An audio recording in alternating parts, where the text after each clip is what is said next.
To Asia next, where Typhoon Gaemi has slammed into mainland China with torrential rains. The storm has left a trail of devastation as it swept across Taiwan and the Philippines, where an oil tanker sank off Manila. Authorities are racing to contain the fuel spill. Storms, floods and mudslides across the region have killed at least 20 people and injured many more. A Philippine tanker carrying nearly 1.5 million litres of fuel sank after encountering huge waves in Manila Bay. The accident caused an oil slick stretching for several kilometres.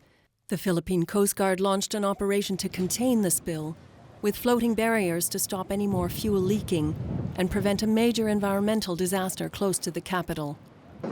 Officials said they rescued all but one of the crew members in a risky nighttime operation.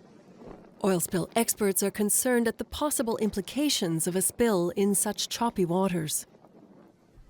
Now, what we know about that oil is that it's pretty thick oil. It is what they call bunker fuel oil. And essentially, it might not spread similar to other light oils, but the problem with it is that it can stick to everything. It's very sticky. When the thicker the oil, the more it sticks. Meanwhile, Taiwan said 5 freighters were stranded off the island and 1 more had sunk. Search efforts were ongoing for its missing crew. Typhoon Gaemi has left a trail of destruction and several deaths across the Philippines and Taiwan. Torrential rains have caused severe flooding. Residents in the southern city of Kaohsiung scrambled to salvage their belongings as floodwater inundated their homes.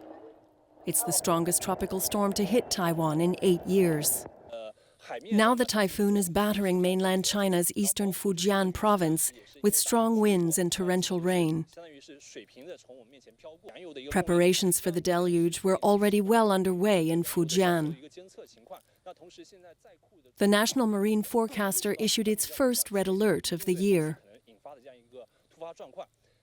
It's the latest storm in a summer of unrelenting weather extremes in China.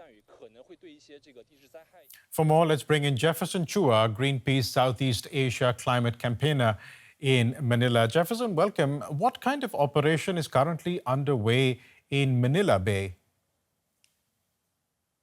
Right now, the Philippine Coast Guard is trying its best to siphon the oil that's being expunged by the tanker. Right now, the waters are still a bit choppy.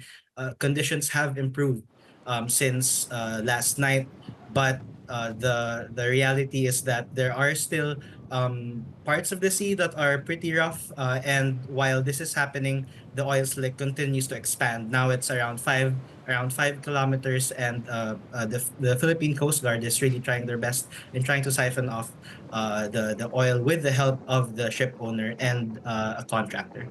The tanker was carrying nearly 1.5 million litres of fuel. How much environmental damage could this cause? Right. So it's important to note that the area where the tanker sank is rich in marine biodiversity. The coastline of Bataan is lined with fishing communities. Right now, we have teams on the ground that have reported that fisher folk have already been forbidden to go out to the sea. This has impacts in their livelihood, but we know that oil lasts forever.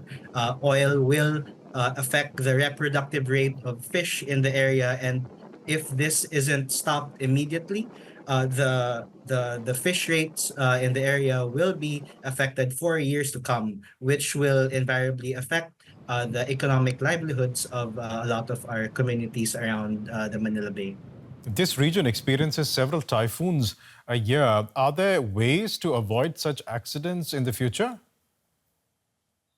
There is a big way right now. The Philippines is currently the host of the Loss and Damage Fund Board.